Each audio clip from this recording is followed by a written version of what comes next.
Hello, my dear students. I hope all of you are well by the mercy of God.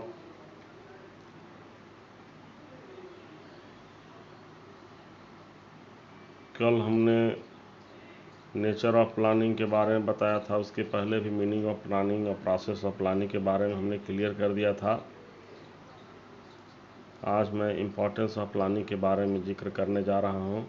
इसको हम significance of planning भी कहते हैं। तो मेरे मीनिंग ऑफ प्लानिंग और इम्पोर्टेंस ऑफ मेरे मीनिंग ऑफ प्लानिंग और नेचर ऑफ प्लानिंग को अगर हम कंसेप्ट को समझ लिए होंगे हम लोग, तो उससे इम्पोर्टेंस ऑफ प्लानिंग समझते देर नहीं लगेगी, क्योंकि इम्पोर्टेंस ऑफ प्लानिंग भी जो है सो उसी से लिया हुआ होता है। उसी के कंसेप्ट से समझ करके हम लोग इम्पोर्टेंस को समझते हैं और लिखते हैं। तो पहला पॉइंट है, planning is helpful in achieving business objective. Planning जो है मददगार है, अचीव माने प्राप्त करना, बिजनेस माने व्यापार है, ऑब्जेक्टिव माने गोल। प्लानिंग जो है सो बिजनेस गोल को प्राप्त करने में मददगार होता है। साउंड प्लान है तो गोल ओरिएंटेड होगा ही, और गोल ओरिएंटेड होगा तो सारे ग्रुप उस पर काम करेंगे, कोई इंडिविजुअल उस पर काम नहीं करेगा।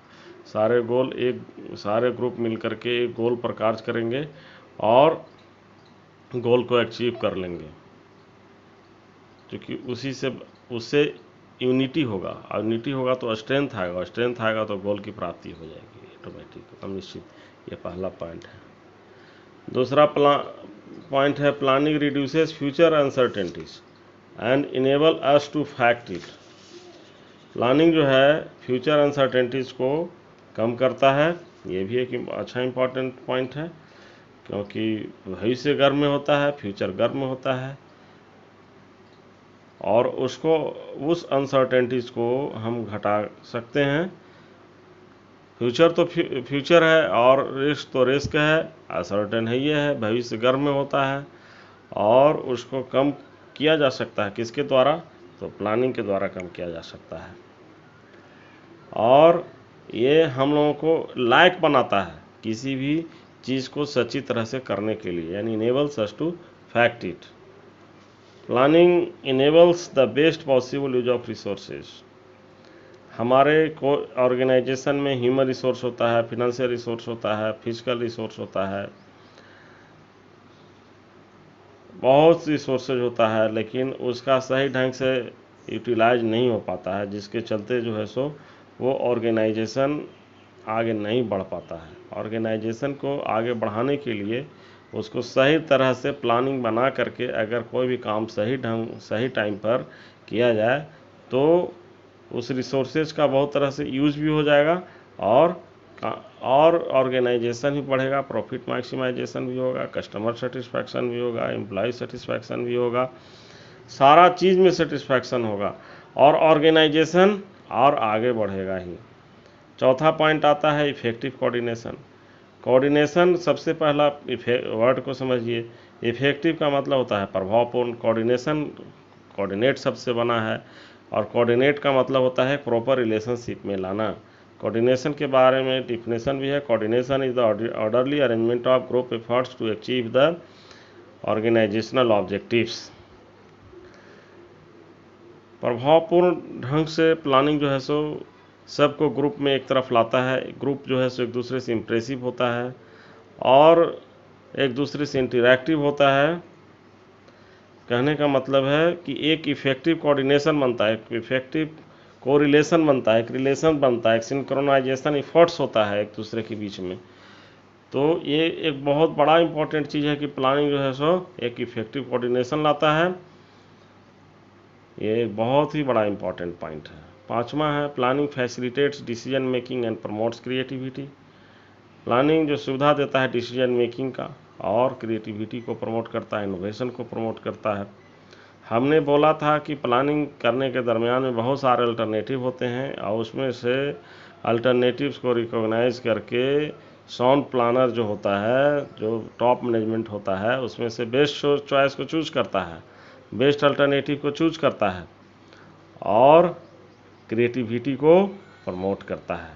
उसी से जो है सो क्रिएटिविटी आती है, क्रिएशन आता है, और काम करने का क्षमता बढ़ता है, और सोच भी डेवलप होता है, और एक काम करने में एक जादुई टाइप का एक क्रिएशन होता है, नव परिवर्तन होता है और गोल की प्राप्ति होती है। इस तरह से ये भी पॉइंट, पांचवा पॉइंट भी बहुत इंपॉर्टेंट है।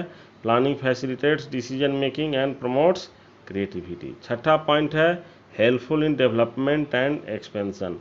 हेल्प प्लानिंग जो है सो ऑर्गेनाइजेशन को डेवलप करने में और एक्सपेंशन का मतलब विस्तार करने में बहुत ही बड़ा योगदान है। कारण कि अगर साउंड प्लानिंग है तो तो प्रॉफिट मैक्सिमाइजेशन होगा, गोल की प्राप्ति होगी, गोल लोग अचीव करेंगे तो ऑर्गेनाइजेशन भी डेवलप होगा, एक्सपेंशन होगा, प्रॉफिट मैक्सिमाइजेशन होगा, गुडविल बढ़ेगा, बहुत सारा चीज़ का बढ़ेगा, जिसके चलते ऑर्गेनाइजेशन डेवलपमेंट संभव है, ऑर्गेनाइजेशन का एक्सपेंशन संभव है। यह जो है प्लानिंग सबसे लास्ट पॉइंट है, effective organisation and control. Planning के बिना सबसे लास्ट जो पॉइंट होता है कंट्रोलिंग संभव ही नहीं है, संभव ही नहीं है। इफेक्टिव ऑर्गेनाइजेशन हो संभव ही नहीं है, क्योंकि कंट्रोलिंग जो है सो वर्थलेस है विदाउट प्लानिंग। वो भी ऑर्गेनाइजेशन इफेक्टिव नहीं हो सकता है बिना प्लानिंग का, क्योंकि कंट्रोलिंग जो है कहता है controlling advocates first establish the standard performance, second actual performance and measuring actual performance against a standard performance. If any type of deviation created, then corrective action is required. तो ये सारा तभी हो सकता है जब आपका प्लान होगा। अब प्लान में आप उसका रखबे नहीं किए फॉलो अप फीडबैक, तो आप उसमें कैसे स्टैंडर्ड परफॉर्मेंस क्रिएट कीजिएगा, कैसे जो है सो एक्चुअल परफॉर्मेंस और स्टैंडर्ड परफॉर्मेंस को कंपेयर कीजिएगा, और इन दोनों का कंपेयर नहीं कर पाइएगा तो डेविएशन पता ही नहीं चलेगा। डेविएशन पता नहीं चलेगा तो ये क्लियर ही नहीं होगा कि कहाँ बुराई है, कहाँ पर गलत है, कहाँ पर करेक्टिव एक्शन लेने की ज़रूरत है। जब ये सब होगा ही नहीं तो इफेक्टिव ऑर्गेनाइजेशन बनेगा कैसे। तो प्लानिंग जो है सो इफेक्टिव ऑर्गेनाइजेशन और कंट्रोलिंग में बहुत बड़ा रोल अदा करता है। इस तरह से ये सातों पॉइंट बहुत ही इम्पॉर्टेंट है इम्पॉर्टेंस ऑफ प्लानिंग को डील करने के लिए।